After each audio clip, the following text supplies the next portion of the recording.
So, ni-reverse na nga ni Ombudsman Boying Rimulya yung restriction sa paglalabas ng mga salin ng ating mga opisyal ng gobyerno.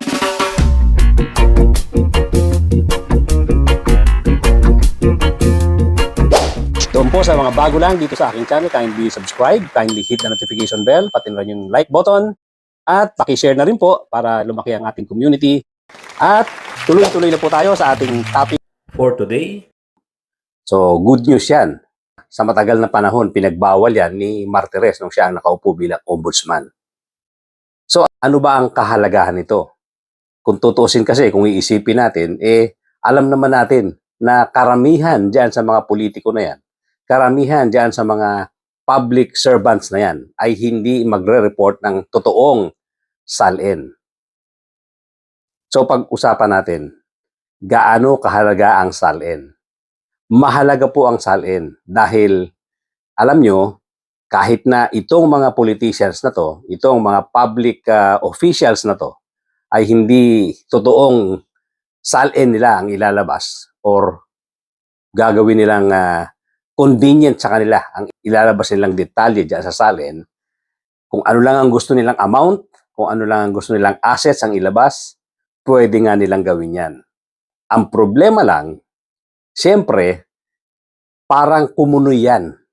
Itong salin, parang kumunoy pag ikaw ay nagsisinungaling.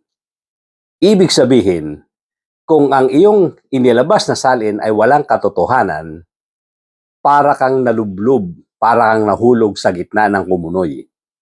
Wala ka ng atrasan dyan. Hindi ka na makakaahon doon sa ginawa mong salin. At pag ikaw ay merong pagdududa ang publiko sa iyo, kung merong pagdududa ang gobyerno sa iyo, sa iyong salin at sa iyong lifestyle, yung salin mo mismo ang maglulubog sa iyo. Yan ang magiging basihan ng gobyerno para unti-unting hanapin at tingnan ang iyong lifestyle. Kasi nga, itong salin, pag sinamahan mo na ng lifestyle check, huling-huli ka dyan. Kahit anong galing mo pa sa pagtatago. Maglalabasan yan yung mga properties mo, mga sasakyan mo, alahas mo, na hindi mo i-declare. Ganyan po kaimportante ang salin. All out na ang salin ng mga senador. The math is not mathing. Ganito ang reaksyon ng iilan sa pagsasapubliko ng salin ni Senator Cheese Escudero. Lahat kasi ng sitting senators, siya ang may pinakamababang naitalang net worth noong 2024 na nasa 18.84 million. Nagtaka si economist Shelo Magno na mas mahirap pa pala si Escudero kay Senator Risa Ontiveros na may 18.99 million net worth naman. Tanong niya, saan daw kumukuha ng pambili ng regalo si Escudero para sa asawa niyang si fashion icon na si Heart Evangelista.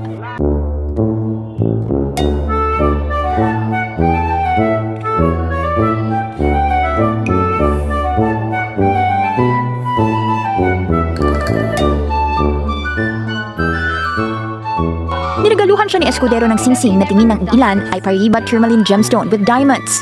Sa parehong milestone ni Heart ay renewal of vows nilang mag-asawa. Ani Magno, ang estimated value nito ay $1 million o around 59.1 million pesos. Gara palang panluloko raw ang salin ni Escudero, kaya maganda kung magsasagawa ng lifestyle check ang Office of the Ombudsman. Alam na alam natin, siguro baka 90% ng mga politiko na yan, especially yung mga walang negosyo, walang ibang pinagkakakitaan kung hindi itong pagiging politician nila or pagiging public servant nila, may problema sila dyan sa salin. Especially kung hindi proportionate doon sa pamumuhay na pinapakita nila, yung kinikita nila bilang mga public officials. So, diyan pumapasok ang importansya ng salin. Itong mga ibang public officials na katulad ni, for example, ni Senator Tito Soto, meron siyang ibang pinagkakakitaan. At baka naman, meron siyang ibang negosyo na nakakatulong din sa kita niya. So, malamang-lamang, ito ay magpakita ng katotohanan doon sa kanyang salin. Ganon din yung ibang mga dati ng mayayaman, dati nang may mga negosyo, yan ay matagal ng mga negosyante at naka-declare sa kanilang salin yung pagiging negosyante nila ano yung kinikita ng negosyo nila, wala rin problema yan sa pagde-declare ng malapit-lapit sa katotohanan na salin. So ngayon, ang may malalaking problema dito, yung mga public officials na sa buong buhay nila ay nagtatrabaho sila sa gobyerno at wala naman talaga silang mga negosyo. Yan po ang medyo may problema sa pagdideclare ng kanilang salin. Alam nyo, nakakatuwa dito sa salin na to, bagamat sinasabi nga natin na malamang-lamang 90% dito ang hindi magsasabi ng totoo. Ang nakakatuwa dito, ang hirap balansehin kung ikaw ang nasa sapatos ng mga politikong ito na ikaw ay walang ibang pinagkakakitaan kung hindi yung pagiging politiko mo, yung pagiging public official mo.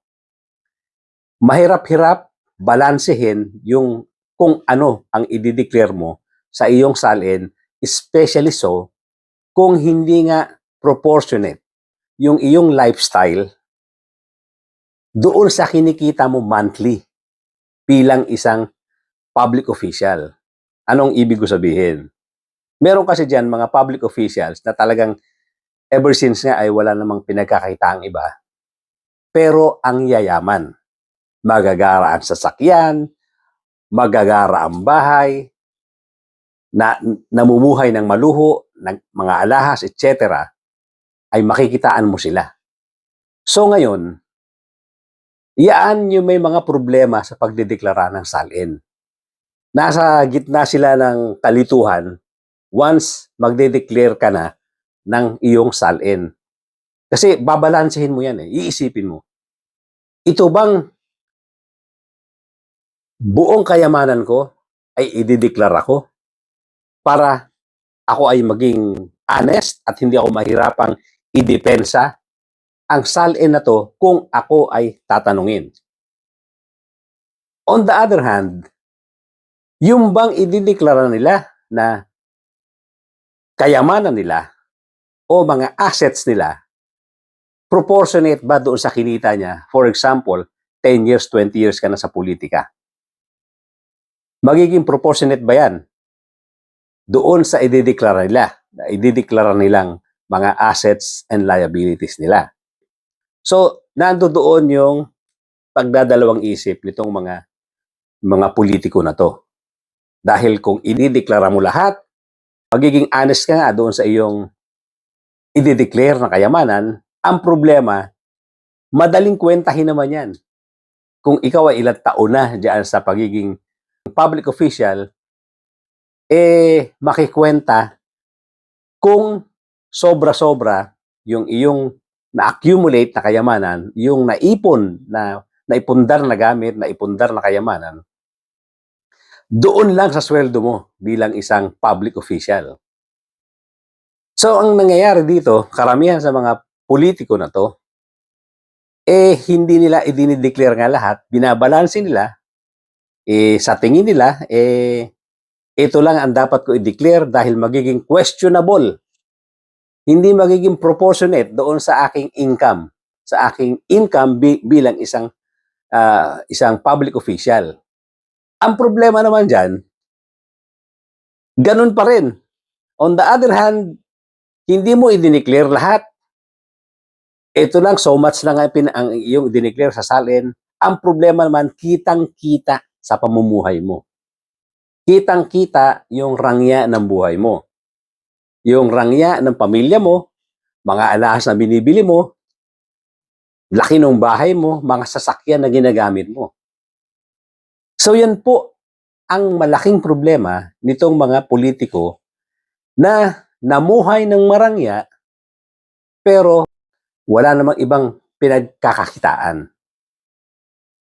For example, ito na nga si Chis Escudero.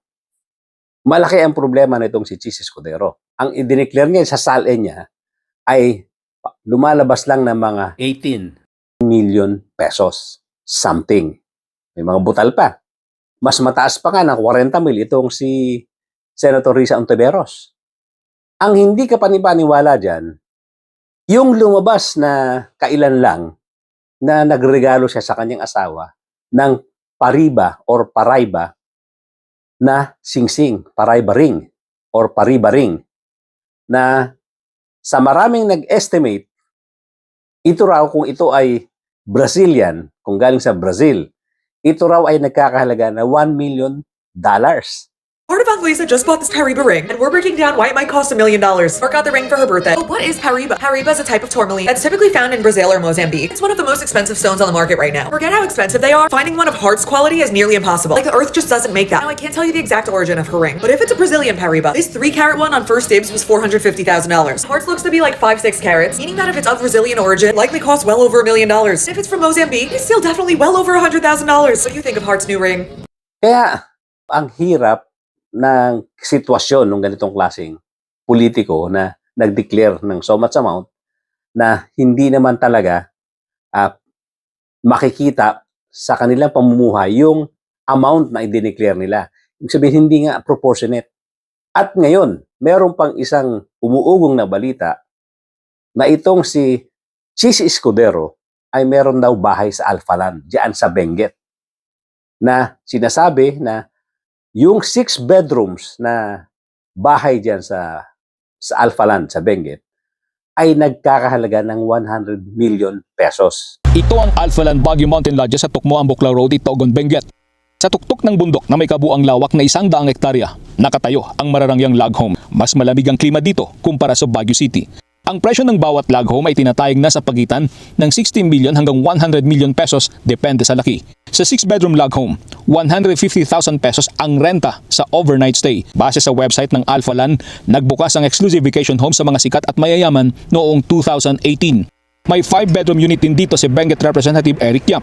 Kumpirmado ito ng Benguet Provincial Assessor's Office. 525.93 square meters. Tapos, including doon, 31.30 square meters na parking lot. So, one-story building lang siya. Saan po yan, ma'am? Sa Bulacan, Itogon Building. That is a place where matatagpuan po yung... Alpha. Pagbubunyag pa ng informant, may 6-bedroom unit din si Senator Francis Escudero pero hindi raw ito nakapangalan sa senador. Bagkus ay sa Charm of Baguio Log Homes Holdings Incorporated. Sa records ng Provincial Assessor's Office, walang Alphaland Log Home Unit na nakapangalan sa senador at sa Charm of Baguio. Sa pananaliksik ng Bilyonaryo News Channel, nakita sa website ng Alphaland Corporation na kasama sa mga board of directors si Senator Francis Escudero. Sa official FB page ng Alphaland, makikita rin ang larawan ng senador, ang kanyang asawa na si Heart Evangelista at ilang pang individual na dumalo sa kaarawan ng aktres at ng wedding anniversary ng dalawa noong February 28, 2020. Nagpadala ng mensahe ang BNC kay Senator Escudero para humingi ng pahayag tungkol dito pero hindi pa siya sumasagot. So ngayon, naglalabasan yan dahil nga nasa hot seat itong si Chis Escudero dahil nga sa pagkakasangkot ng kanyang pangalan dito sa mga flood control anomalies. So hindi maaalis yan ni Chis Escudero na sisilipin yung kanyang SALN at magiging subject yan sa scrutiny. Pag-iimbestiga ng ombudsman, pag-iimbestiga ng ICI dahil nga nasasangkot ang pangalan niya. At doon sa i-declare niyang Over 18 million. na SALN, yung kanyang assets and liabilities, hindi nga makikitaan ng proportion doon naman sa ipinakikitang rangya ng kanilang buhay. Meron pa ngang nagsabi na meron pang isang bahayan si Chis Escudero na of course ipinangalan yata kay Heart Evangelista doon sa New Manila na nagkakahalag daw ang lupa dyan ng 50 million pesos. At say, inestimate nila na 10 million pesos yung bahay. So, ibig sabihin, hindi talaga i-declare ng tama kung totoo ang mga balitang ito, hindi i-declare ng tama ni Senator Chis Escudero yung mga assets and liabilities niya doon sa kanyang SALN. Ito nga sinasabi natin na doon kasi sa sitwasyon ni Senator Chis Escudero, parang ito anong tinatawag na na sala sa init, sala sa lamig. I-declare mo lahat, maki-question ka dyan dahil hindi proportionate yan doon yung sa kinikita mo monthly at doon sa haba ng serbisyo mo bilang isang public official. Kung i-declare mo lahat. Kung hindi mo naman i-declare lahat yan, may problema ka pa rin. Dahil yun na nga, nakikita doon sa lifestyle ninyo na hindi ka panipaniwala na ganyan lang ang iyong SALN or yung Statement of Asset, Liabilities, and Net Worth. Kaya, itong mga ganitong klaseng public official, mga kapatid, mga kababayan, diyan nahuhuli, diyan nag-uumpisa ang detalye ng pag-iimbestiga sa kanila. Kaya hindi baliwala ang SALN eh. Akala natin nung una, maraming nag-iisip na tao na parang ang SALN, baliwala yan. Walang kasaysayan yan dito sa mga public official na to. Dahil alam naman natin, bihira talaga ang magsasabi ng katotohanan dyan. Especially nga, yung mga politiko na nagnanakaw. Yung mga politiko na walang ibang pinagkakakitaan, na wala naman talagang mga negosyo. Ayaw na ayaw nila ang SALN na yan. Pero, yun na nga, ang sinasabi natin, ganyan po kaimportante ang SALN. Importante po sa ating mga mamamayang Pilipino para makita natin ang katotohanan diyan sa mga idideklara nila dahil ideklara mo ng tama or mali, meron po tayong basihan ng pag-iimbestiga para malaman natin kung totoo ang pinagsasasabi niya doon sa SALN, either binabaan niya or itinaas niya, meron pa rin tayong basihan ng investigasyon. Ganun po kaimportante ang SALN. So itong si Chis Escudero, hindi ito makakalusot dahil nga sa yung i-declare niyang 18 million pesos. something. Uulitin ko. Yung pagde-declare, pagsasubmit ng SALN, para kang natrap sa kumunoy kung ikaw ay hindi nagsasabi ng totoo. Unti-unti ka nang kakainin ng lupa. Once na sinabit mo yung SALN na yan, mababa or mataas man yan, committed ka na dyan. Parang ang kumunoy. Hindi ka na makakaalis dyan. Hindi mo na pwedeng baguhin yan. Pangangatawanan mo na yan. Pwede siguro may mga konting revision, pero yung 18 million. na diniklara mo, hindi ka na maglalalayo dyan. Kung i-revise mo man yan, hindi na matataas yung biglang-biglang magiging 100 milyon. At again, kung gagawin mo man yon, questionable pa rin. Dahil nga, wala kang ibang i-declare na pinagkakakitaan. Wala kang negosyo. So, dyan po tayo makakabawi, mga kapatid, mga kababayan, dito sa mga ganitong klaseng mga public officials. Pagdating sa SALN nila, Statement of Assets, Liabilities, and Net Worth, dyan po natin sila may scrutinize, dyan po natin sila mauobserbahan at iimbestigahan ng ating mga government agencies na atasan na mag-imbestiga tungkol dyan. At itong mga taong ito, especially itong mga politiko na nai-involve ang pangalan dito sa korupsyon, nai-involve ang pangalan dito sa mga anomalya, mahihirapan na silang makaahon diyan sa i-declare nilang SALN. Para nga pong kumulo yan. Lulubog na silang unti-unti, kakainin na sila ng lupa. At yung mga lumalabas na chismis, sa ngayon ay chismis pa lang, katulad ng Alpha Land property, na 6 bedrooms daw, nagkakalaga ng 100 million, at meron daw dyan si Chis Escudero, matitrace po yan. Matitrace po yan, at unti-unti lalabas ang katotohanan dyan. Yung paribaring, yung paraybaring na ibinigay niya na regalo kay Heart Evangelista, may scrutinize din ang halaga niyan. Nakita niyo naman yung forma ni Don Chis Escudero nung kasalukuyang binubuksan ni Heart Evangelista yung kanyang regalo from Chis Escudero. Kung saan nasa background itong si Senator Chis Escudero na naka-cross legs pa at hawak-hawak ang wine. Akala mo kung sinong Don ang masaklap nito, yabang na yabang siya doon sa kanyang forma. Ang problema, saan nang galing ang pinambili niya? Isa kang public official, GC Escudero, hindi ka dapat nakakapag-afford ng mga ganyang kamamahal na regalo. Especially kung totoo na sinasabing yan ay nagkakahalaga ng $1 million. Pero kung tutuusin, imposible namang pumayag ka na tatalunin ka pa sa pagiging galante nitong sila Engineer Bryce Hernandez. Sa pagiging galante nitong sila Engineer Alcantara na nagpapatalo ng daang milyon sa daan-daang milyon sa casino. Imposible naman na tatalunin ka pa nila na mas mababa sila sa'yo diyan sa pwesto sa gobyerno. Kaya, kung ako ang tatanungin, yung $1 million na singsing, chicken na chicken lang yan. Isipin mo naman itong mga sasakyan, itong si Bryce Hernandez. May Ferrari, merong Escalade, at ilang daang milyon ang ipinapatalo sa kasino. Mga district engineer yan. Mga engineer ng DPWH, ikaw ay naging Senate President. Isa kang senador. So mga kapatid, mga kababayan, nakakapagtaka ba na itong si Senator Chis Escudero ay magreregalo ng $1 million na halaga ng singsing? Nakakapagtaka ba?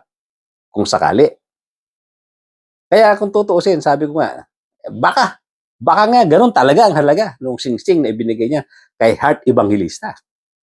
Dahil itong mga engineer ng DPWH, daang milyon kung magpatalo. Pinapatalo lang sa sugal.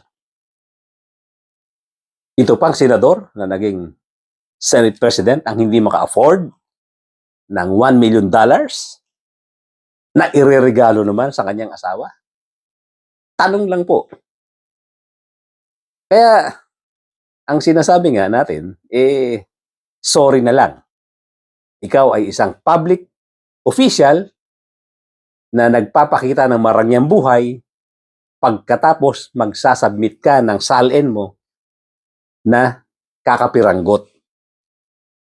Either way naman, kung itataas mo rin, ang iyong SALN na isasubmit, questionable pa rin.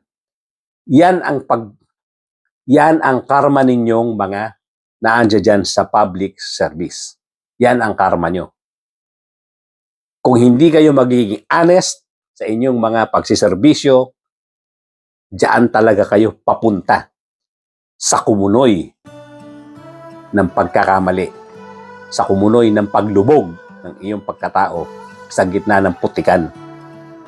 Kaya mga kapatid, mga kababayan, huwag natin tantanan ito mga ganitong klaseng issue dahil tayong mga mamamayang Pilipino ang argabyado rito. Kaya hopefully, itong ginagawang investigasyon ng gobyerno, ng ombudsman, ng ICI, magkaroon talaga ng magandang resulta. Hindi tayo titigil hanggat itong mga pinaghihinalaan at kung totoong sila ay may mga kinalaman dito sa korupsyon, may kinalaman sa flood control anomalies, lahat sila dapat ay makulong. Panahon na para matapos ang ganitong klaseng anomalya, ganitong klaseng pagnanakaw sa gobyerno. Sa mahabang panahon ay hindi nangyayari ito. Kaya namihasa sila, lagi silang lumulusot, napapalitan ng presidente, kung sino-sino ang pumapalit, papalit-palit ng presidente, ni hindi man lang sila nahahabol, hindi sila nakakasuhan, hindi man lang nasisilip yung kanilang mga racket sa gobyerno. Pero this time around, since naumpisa nito ni PBBM, sana magkaroon ito ng magandang resulta, magandang katapusan, magandang ending, nang sa ganon, umasenso na talaga ang Pilipinas. Mawala na ang ganitong klaseng large-scale corruption na nagpapahirap sa ating bansa. Sana matapos na ito. Hanggang dyan lang po mga kapatid, mga kabayan. Thank you so much for joining me today at yung mga bago lang sa akin channel, kindly subscribe, kindly hit the notification bell, pati na rin yung like button, mag-comment po tayo.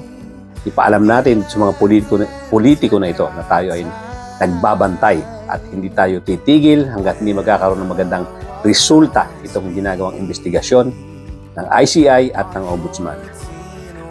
At pakishare po natin sa ating mga kapatid, ating mga kaibigan, kamag-anak, itong ating video nang sa ganon maraming makaalam at matulungan natin ang aking munting channel para lumaki ang ating community. Once again, thank you so much, ladies and gentlemen, at mga kapatid, mga kababayan, magkita-kita po tayo.